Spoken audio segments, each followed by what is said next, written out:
Trump sets a bold 10-day deadline. US senators demand tougher sanctions. Ukraine hits back hard, from secret operations in Kherson to strikes deep in Russian logistics. And somewhere in the chaos, Mexican cartel fighters are learning drone warfare on Ukrainian soil. Let's break it all down. This is The Gaze. Don't forget to follow our website, YouTube, and socials for more sharp takes and frontline reporting. Trump goes serious and shortens ultimatum to Putin even more. Now it's 10 days. Now the deadline for Putin is this August. You want a big scoop? Yes, please. Everybody else, close your ears, okay? You ready? I'm ready. 10 days from today. And then, we're going to put on tariffs and stuff, and I don't know if it's going to affect Russia, because he wants to obviously probably keep the war going, but we're going to put on tariffs. The Kremlin has misinterpreted Donald Trump's patience in regard to negotiations to end the war.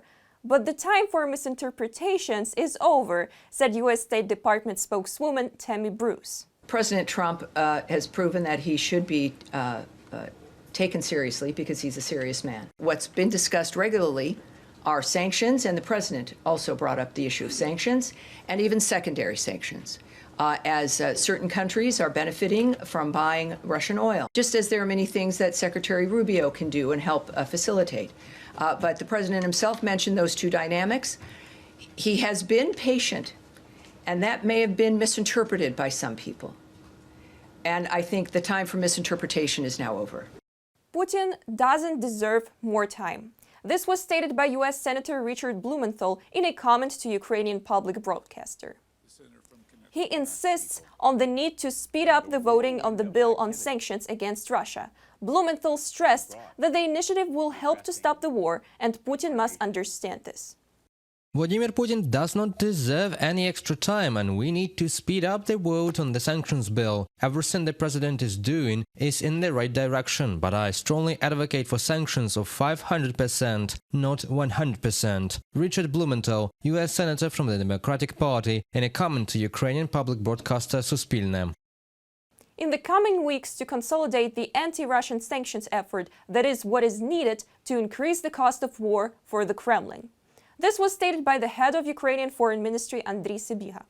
He emphasized that Ukraine carefully coordinates national sanctions with the restrictions of partners and works hard to close loopholes and reduce Moscow access to technology. Sybiha noted that Putin obviously avoids meetings with world leaders and prolongs the war. He also added that Russian terror will stop if the very core of the Russian economy of war is broken. This is absolutely within the collective power of the US, Europe, and the G7. It is time to consolidate a unified and powerful sanctions fist and strike Russia's military budget with full force. Russian officials recently boasted that they are fighting alone against the entire West. They need this cheap propaganda to explain to their people why a country as large as Russia has not achieved a single strategic goal in 3 years of war against much smaller Ukraine. But if they consider themselves heroes who are single-handedly opposing the entire West, then let them feel the consolidated power of the entire West and the maximum pressure of sanctions. Andriy Sybiha, Minister of Foreign Affairs of Ukraine, on social media X. A special unit of the main Directorate of Ukrainian Intelligence carried out a successful operation on the Tendris pit in the Black Sea off the coast of the Kherson region. On the night of the 28th of July, Marine scouts landed on this pit and destroyed the position of Russian occupiers, as well as the Umbrella, electronic warfare system, and the Rosa radar station. The fighters planted the Ukrainian flag. Official Kyiv also confirmed a successful strike on Russian logistics hub in the city of Salsk in the Rostov region. A major railway junction was attacked there, said Andriy Kovalenko, head of the Center for Countering Disinformation under the National Security and Defense Council of Ukraine. He emphasized that the railway is a main artery of war, and without it functioning, the actions of the Russian army at the front are significantly slowed down. At night, the railway and resource base of the Russians in the city of Salsk were attacked. A key logistics hub is located there. Fuel, ammunition and equipment pass through it to the front in the Donetsk region towards the temporarily occupied Crimea and Zaporizhia. Andriy Kovalenko, head of the Center for Countering Disinformation of Ukraine, on Telegram. The Ukrainian defense forces have begun to actively target Russian railway infrastructure in order to disrupt their logistics. On the 27th of July, a substation in Zhutovo, Volgograd Oblast, burns down, causing delays and rerouting of trains' schedule. On the 29th of July, the Dvaynaya substation in Oryol Oblast was targeted, causing similar problems for Russians. On the same day, a train carrying fuel and oil byproducts was targeted in Salsk. Such strikes clearly show the defense forces have both the physical capabilities and data necessary for such a long-range precision strikes on the enemy's logistics. These strikes may also indicate intentions to stop the Russian summer offensive on the front line and give the Ukrainian defenders the opportunity to counterattack. But let's not rush, but simply state the fact. Ukrainian defense forces are gaining the momentum with the help of their new long-range strike capabilities. In the Pokrovsk direction, Russian troops are desperately pouring more infantry into the battle and using bicycles as an assault transportation means. This was reported by the Telegram channel of the 3rd Operational Brigade of the National Guard of Ukraine, Spartan. The situation in the section of the front remains tense.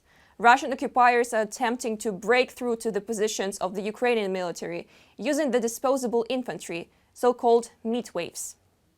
The Russians are attacking in defense groups, both on foot and on, bicycles, trying to approach unexpectedly to the fortified positions of the armed forces of Ukraine. However, Ukrainian soldiers swiftly identified such groups and effectively destroy the enemy as they approach on their bicycles. Oleksandr Syrsky, commander-in-chief of the Ukrainian armed forces, inspected one of the hot spots on the front in the Zaporizhia region. He noted that compared to other directions, there are fewer combat clashes here. However, in the area of Kamensk, the Russian invaders actively use guided air bombs, artillery, and attack drones, and also continue to, unsuccessfully, as of now, storm the positions of the defense forces in small groups. And still, Syrsky emphasized that the situation in this direction is under the control of the armed forces of Ukraine. We are aware of the plans of the Russian occupiers. On our part, measures are being taken to improve the coordination of military units and strengthen divisions in order to ensure the stability of our defenses and prevent the enemy from advancing closer to Zaporizhia. I am sincerely grateful to the defenders who are bravely holding their ground and destroying the Russian aggressor. Ukrainian Zaporizhia and all of Ukraine rests on your shoulders. Oleksandr Syrsky, Commander-in-Chief of the Armed Forces of Ukraine, on Facebook. Some Netflix-style detective series for you. Mexican drug cartels reportedly are in Ukraine to learn drone warfare. French media reports on that. Members of Mexican drug cartels are allegedly traveling to Ukraine under false identities to gain combat experience with drones, according to Intelligence Online. The report cites a warning from Mexico's intelligence agency to Ukraine's security service, noting that some Spanish-speaking persons disguised as volunteers may have joined foreign units, not out of ideology, but solely out of very pragmatic goals, to study the most advanced FPV drone tactics in the world that Ukraine uses. One person, using fake Salvadoran papers and the call sign Aguila 7, completed military training in Lviv and was red-flagged for his unusually high drone skills. Investigation was carried out and it was later found that he served in Mexico's elite GAIF Special Forces, a unit with ties to the brutal Los Zetas cartel. Sources claim that other former GAIF members also reached Ukraine using fake documents and private military contractors' paperwork as a cover. Experts warn that cartels could, or better said will, apply the drone knowledge gained in Ukraine back home, where drone warfare is already a part of drug cartel wars. Sappers from the Ukrainian National Guard's 5th Slobozhansky Brigade Skiv are now clearing mines from the territory using a new robotic machine called Mini. It was developed by engineers from the Czech Republic and Slovakia, based on the experience and requests of Ukrainian defenders. The technology have been in test abroad for almost a year. Natalia Belokudra will tell us what the new sapper machine looks like and what it can do.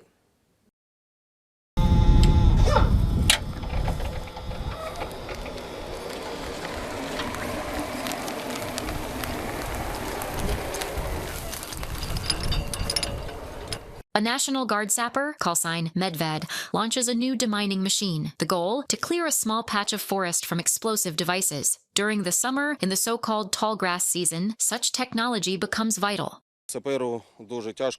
For a sapper, it's very hard to see where he's going. Even with a metal detector, it might not work, because some mines, like the PMF-4, have very little metal. He could miss one and step on it. But this machine drives ahead, removes tripwires and mines. I, as the operator, stay about 70 to 100 meters away, which gives me a better chance of staying alive. Medved has served in the National Guard for 12 years. He started in the infantry, then commanded an APC crew, and a year ago completed training as a sapper. Now he's clearing his native region. He says he and his fellow soldiers will have work here for decades to come. The greatest threat comes from anti-personnel mines, which Russian troops left scattered across the fields of the Kharkiv region.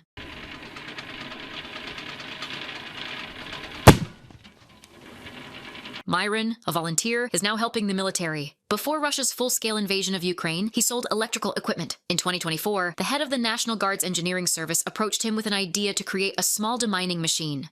Large demining machines for open fields already exist. Many, in fact. Even Ukraine produces them. But machines for clearing forests, orchards, residential plots, or even warehouses, those just don't exist. This one can act like a lift. If you replace the demining head with a bucket, it can also be used for scooping. For the prototype, they used a model built in the Czech Republic. Experts from Slovakia also joined the project. In just 1 year, they created a new mini-robot. Compared to similar foreign models, this machine is 5 times cheaper.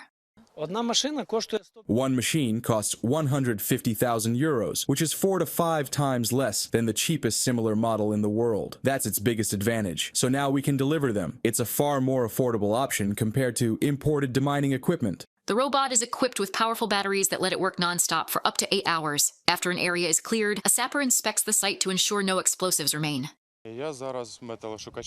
I'll walk over to the machine with a metal detector to check if any explosives or anti-personnel mines were left behind. I'll inspect the machine's condition and return.